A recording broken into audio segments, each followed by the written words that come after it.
The town of Pinebrook was the kind of place where everyone knew each other's names, where secrets were rare and gossip traveled faster than the river that cut through its heart. But there was one secret that had haunted Pinebrook for a decade, a mystery that had left a scar on every family, a question that no one could answer. It began 10 years ago on a warm summer evening when a little girl named Emily Carter vanished without a trace. She had been playing in her front yard, her laughter echoing through the neighborhood, when she simply disappeared. The police searched for weeks, combing the woods, dredging the river, questioning every stranger who passed through town. But Emily was gone, and with her went the light in her parents' eyes. The years passed, but the pain never faded. The Carters moved away, unable to bear the memories. The townspeople whispered about what might have happened, but no one knew for sure. The case grew cold, the files gathering dust in the back of the police station. But the ache remained, a wound that refused to heal. Life in Pinebrook went on.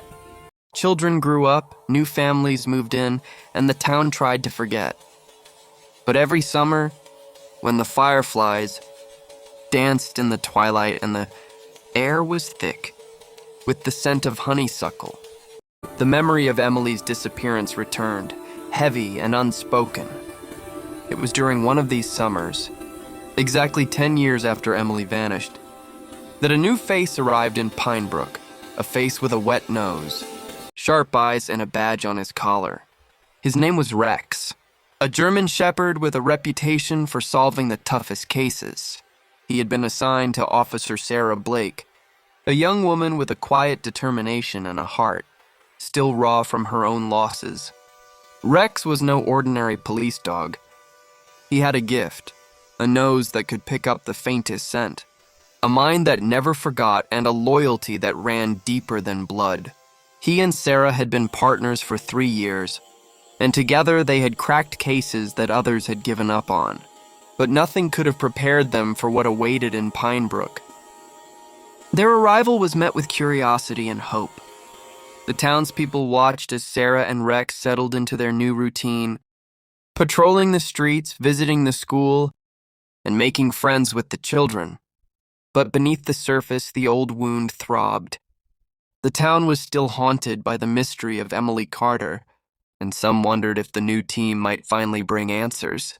One evening, as the sun dipped below the trees and the shadows grew long, Sarah sat on the porch of her small house, Rex at her feet. She listened to the quiet, feeling the weight of the town's sorrow pressing in around her. She reached down, scratching Rex behind the ears. "Do you think we can help them, boy?" she whispered. Rex looked up, his eyes bright and steady. He nudged her hand as if to say, "We can try."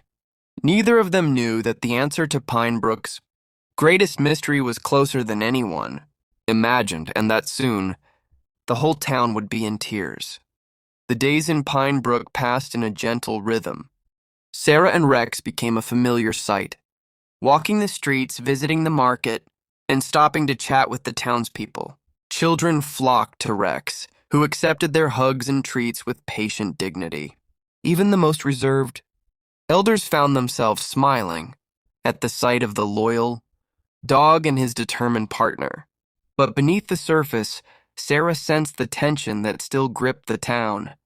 She saw it in the way mothers watched their children, in the way neighbors locked their doors at night, in the way conversations trailed off when the subject of Emily Carter arose. The pain was still there, just beneath the surface, waiting for a reason to break free. One afternoon, Sarah was called to the edge of the woods by Mrs. Thompson, an elderly woman who lived alone in a weathered cottage. She had found something strange in her garden, a small, faded shoe half buried in the dirt. Sarah examined it carefully, her heart pounding. It was a child's shoe, worn and dirty, but unmistakably out of place. She called Rex over, holding the shoe out for him to sniff. The dog's nose twitched, his body tensing as he caught the scent. He looked up at Sarah, his eyes sharp and alert. "Find," she commanded softly. Rex moved with purpose, his nose to the ground, weaving through the tall grass and into the trees. Sarah followed, her heart in her throat. The woods were thick and tangled, the air heavy with the scent of earth and leaves. Rex moved quickly, pausing only to check the air, his ears pricked and his tail high. They walked for nearly an hour, deeper into the forest than Sarah had ever been. The sun filtered through the branches, casting dappled shadows on the ground. Sarah's mind raced with questions. Was it possible, after all these years, that they might find something? That they might finally bring closure to the town, to Emily's family, to everyone who had suffered in silence? Suddenly, Rex stopped. He stood perfectly still, his body rigid, his nose pressed to the ground. Sarah hurried to his side, her breath catching in her chest. There, beneath a tangle of roots, was a small, weathered box. Sarah knelt, her hands trembling as she brushed away the dirt. The box was old, the wood cracked and faded, but the lock was still intact. She pried it open, her heart pounding. Inside were a handful of objects, a faded photograph, a child's bracelet, a letter written in a shaky hand. Sarah's eyes filled with tears as she realized what she was holding. These were Emily's things, lost, forgotten, hidden away for a decade. Rex sat beside her, his eyes gentle and wise. Sarah hugged him, her tears falling onto his fur. "We're close, boy," she whispered. "I can feel it." But the discovery was only the beginning. The box was a clue, a piece of the puzzle that would lead them deeper into the mystery and closer to the truth that had eluded Pinebrook for so long. News of the discovery spread quickly through Pinebrook. The townspeople gathered at the police station, their faces pale with hope and fear. Sarah shared what she had found, showing them the photograph, the bracelet, the letter. Some wept openly, others clung to each other, afraid to believe that answers might finally be within reach. The letter was the key. It was addressed to Emily's parents, written in a child's careful script. It spoke of a secret place in the woods, a place where Emily went to play when she felt sad or lonely. She wrote about a friend, a kind man, who brought her treats and told her stories. The letter ended abruptly, the last lines smudged and unreadable. Sarah and Rex returned to the woods, following the clues in the letter. They searched for hours, retracing Emily's steps, looking for anything that might lead them to the secret place she had described. The townspeople joined the search, their hope growing with every passing hour. It was Rex who found the trail. He caught the scent again, leading Sarah through the underbrush to a small hidden clearing. There, beneath a fallen tree, they found the remains of an old campsite, a blanket, a tin cup, a stack of books, and half buried in the dirt, a small rusted locket. Sarah picked up the locket, her hand shaking. Inside was a photograph of Emily, her smile bright and innocent. The sight of it broke something inside her, and she wept, her tears mingling with the earth. Rex sat beside her, his head resting on her knee. He had done what no one else could. He had found the place where Emily had spent her last days, the place where she had felt safe, loved, and free. But the mystery was not yet solved. There were still questions about the kind man, about what had happened to Emily, about why she had never been found. The town waited, holding its breath, as Sarah and Rex continued their search for the truth.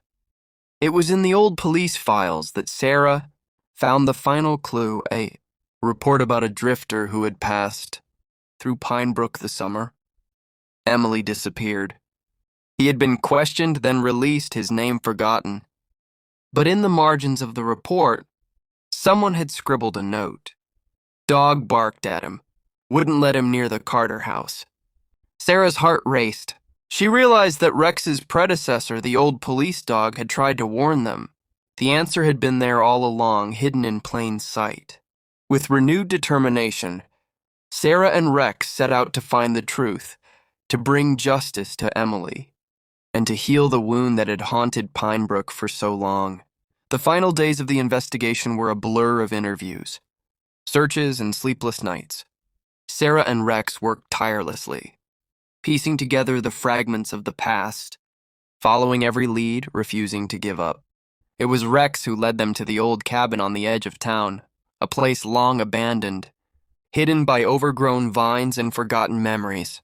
Inside, they found evidence that confirmed their suspicions. The drifter had taken Emily there, but she had escaped, running into the woods, where she had hidden until she could hide no more. The truth was heartbreaking, but it brought closure. Emily had not been taken by a stranger, not lost to the darkness, but had found comfort in the woods, in the secret place she had made her own. She had left behind clues, hoping someone would find her, hoping her story would be told. The town gathered in the square as Sarah shared the news. She spoke of Emily's courage, of the love she had for her family, of the hope she had carried even in her darkest moments. She spoke of Rex, the dog who had solved the mystery, who had brought the town together, who had given them the gift of closure. As she finished, the crowd was silent. Then, one by one, the people of Pine Brook began to weep, not just for Emily, but for all the years of pain, for the hope that had never died, for the healing that had finally come. Rex stood at Sarah's side, his head held high, his eyes shining with pride. He had done what no one else could. He had solved the mystery, brought peace to a grieving town, and reminded everyone of the power of loyalty, love, and hope. In the days that followed, Pine Brook changed. The old wounds began to heal. The laughter returned and the memory of Emily.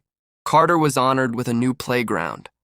In the heart of town, a place where children could play, where secrets could be shared, where hope could grow. And at the entrance to the playground, a statue was erected, a bronze figure of a German shepherd, his nose to the ground, his eyes fixed on the horizon. The plaque read, "Rex, the dog who never gave up." The whole town was in tears, but they were tears of gratitude, of relief, of love. For in the end, it was not just a mystery that had been solved, but a community that had been healed by a dog, a partner, a hero.